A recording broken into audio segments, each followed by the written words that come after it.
ನಮಸ್ತೆ, ನನ್ನ cooking family quick easy tasty recipes ಚಾನಲ್ಗೆ ಸ್ವಾಗತ. ಇವತ್ತು ನಾನು ರೇಷನ್ ರೈಸಿಂದ ಅಂದರೆ ಸೊಸೈಟಿಲಿ ಕೊಡುವಂಥ ರೇಷನ್ ಅಕ್ಕಿಯಿಂದ ಸಿಂಪಲ್ಲಾಗಿ ರವೆ ಇಡ್ಲಿ ಮಾಡ್ಕೊಳ್ಳೋದು ಹೇಗೆ ಅಂತ ತೋರಿಸ್ಕೊಡ್ತಾ ಇದ್ದೀನಿ.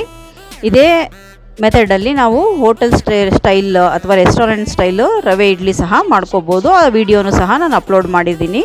ಡಿಸ್ಕ್ರಿಪ್ಷನಲ್ಲಿ ಅದರದ್ದು ಲಿಂಕ್ ಹಾಕಿರ್ತೀನಿ, ನೀವು ಅದನ್ನು ಸಹ ನೋಡ್ಬೋದು. ನೋಡಿ, ಇಲ್ಲಿ ರೇಷನ್ ಅಕ್ಕಿ 4 ಕಪ್ ತೊಗೊಂಡಿದ್ದೀನಿ. ಅದೇ ಕಪ್ಪಲ್ಲಿ ಉದ್ದಿನಬೇಳೆ 1 ಕಪ್ಪು ಅಂದರೆ ಫುಲ್ ಕಪ್ಪು, ಅಥವಾ ನೀವು 1.5 ಕಪ್ ಸಹ ತೊಗೋಬೋದು. ಇವೆರಡೇ ಬೇಕಾಗಿರೋದು. ಮತ್ತು ಅದಕ್ಕೆ ಸ್ವಲ್ಪ ಅವಲಕ್ಕಿ, ಒಂದು ಅರ್ಧ ಕಪ್ ಅವಲಕ್ಕಿ ಅಥವಾ ಒಂದು ಅರ್ಧ ಕಪ್ಪು ಅನ್ನ, ಫ್ರೆಶ್ಶಾಗಿ ಮಾಡಿರುವಂಥ ಅನ್ನನ ಹಾಕ್ಕೊಂಡ್ರೆ ಸಾಕಾಗುತ್ತೆ.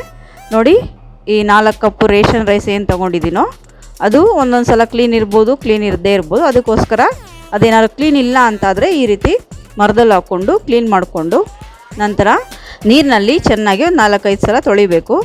ಆಮೇಲೆ ನೀರು ಹಾಕಿ ಅಟ್ಲೀಸ್ಟ್ ಒಂದು 4 ಅವರ್ಸು ಇದನ್ನು ನೆನೆಯೋದಕ್ಕೆ ಬಿಡಬೇಕು. ಒಂದೊಂದು 6 ಅವರ್ಸ್ ಸಹ 4 to 5 ಅವರ್ಸ್ ಅಥವಾ 6 ಅವರ್ಸು ನೆನೆಯೋದಕ್ಕೆ ಬಿಡ್ಬೋದು. ಅದೇ ರೀತಿ ಉದ್ದಿನಬೇಳೆನ ತೊಳ್ಕೊಂಡು ನೆನೆಯೋದಕ್ಕೆ ಬಿಟ್ಟಿದ್ದೀನಿ. ಎರಡೂ ಒಂದು 4 ಅವರ್ಸ್ ನೆನೆಸಿದ ನಂತರ ಟೈಮ್ ಇದ್ದರೆ ಒಂದು 6 ಗಂಟೆ ನೆನೆಸ್ಬೋದು.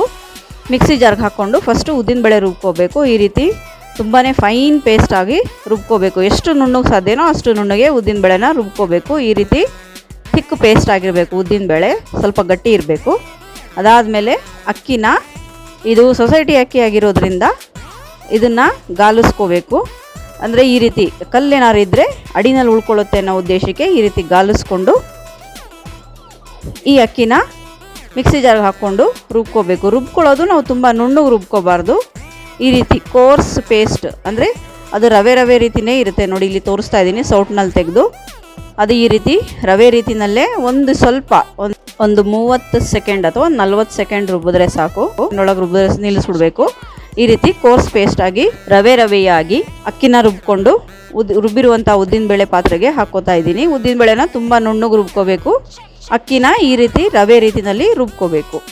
ಆಮೇಲೆ ಅರ್ಧ ಕಪ್ ಅವಲಕ್ಕಿನ ಒಂದು ಅರ್ಧ ಗಂಟೆ ನೆನೆಸಿ ರುಬ್ಕೋಬೋದು. ನಾನಿಲ್ಲಿ ಫ್ರೆಶ್ಶಾಗಿ ಮಾಡಿರುವಂಥ ಅನ್ನನ ತಗೋತಾ ಇದ್ದೀನಿ. ಅರ್ಧ ಕಪ್ ಅನ್ನ ಅಥವಾ 2 ಸೌಟ್ ಅನ್ನ, ಅದನ್ನು ರುಬ್ಕೊಂಡು ಅದಕ್ಕೆ ಹಾಕಿ ರುಚಿಗೆ ತಕ್ಕಷ್ಟು ಉಪ್ಪು ಮತ್ತು 1 ಚಿಟಿಕೆ ಅಡುಗೆ ಸೋಡಾ ಹಾಕ್ಕೊಂಡು ಚೆನ್ನಾಗಿ ಮಿಕ್ಸ್ ಮಾಡಬೇಕು. ಚೆನ್ನಾಗಿ ಕಲಿಸ್ಕೋಬೇಕು.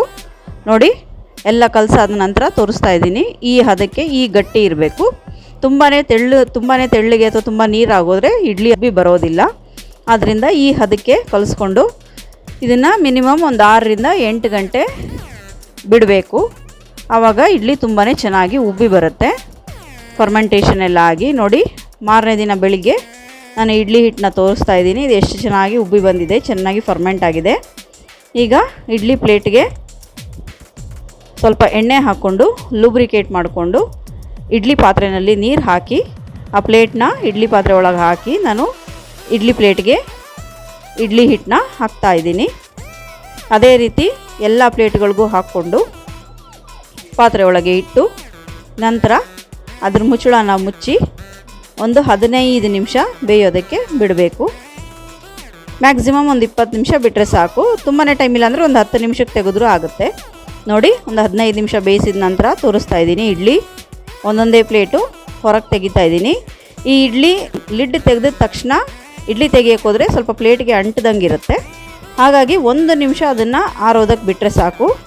ಈ ರೀತಿ ನಾವು ಪ್ಲೇಟಿಂದ ಇಡ್ಲಿನ ತೆಗಿಬೇಕಾದ್ರೆ ನೋಡಿ ಎಷ್ಟು ಚೆನ್ನಾಗಿ, ಎಷ್ಟು ಈಸಿಯಾಗಿ ಇಡ್ಲಿ ಆಚೆ ಬರುತ್ತೆ.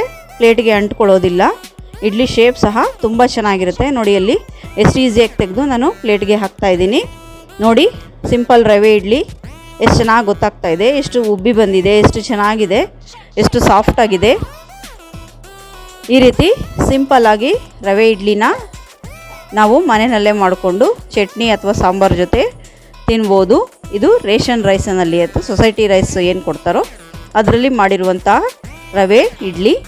ಈ ರೀತಿ ನೀವು ರವೆ ಇಡ್ಲಿ ಮಾಡಿಕೊಂಡು ಕಮೆಂಟ್ಸಲ್ಲಿ ತಿಳಿಸ್ಕೊಡಿ ಇಡ್ಲಿ ಹೇಗೆ ಬಂತು ಅಂತ. ಅದೇ ರೀತಿ ಬೇರೆ ಚಟ್ನಿ ರೆಸಿಪೀಸ್ ಎಲ್ಲ ಲಿಂಕ್ನ ನಾನು ಡಿಸ್ಕ್ರಿಪ್ಷನಲ್ಲಿ ಹಾಕಿರ್ತೀನಿ, ನೀವು ಅದನ್ನು ಸಹ ನೋಡ್ಬೋದು. ಹಾಗೆಯೇ ಹೋಟೆಲ್ ಸ್ಟೈಲ್ ಅಥವಾ ರೆಸ್ಟೋರೆಂಟ್ ಸ್ಟೈಲ್ ರವೆ ಇಡ್ಲಿ ಏನಿರುತ್ತೋ ಅದರದ್ದು ಲಿಂಕ್ ಸಹ ಹಾಕಿರ್ತೀನಿ. ನನ್ನ ಚಾನಲ್ನ ಲೈಕ್, ಶೇರ್, ಸಬ್ಸ್ಕ್ರೈಬ್ ಮಾಡೋದು ಮರಿಬೇಡಿ. Thank you.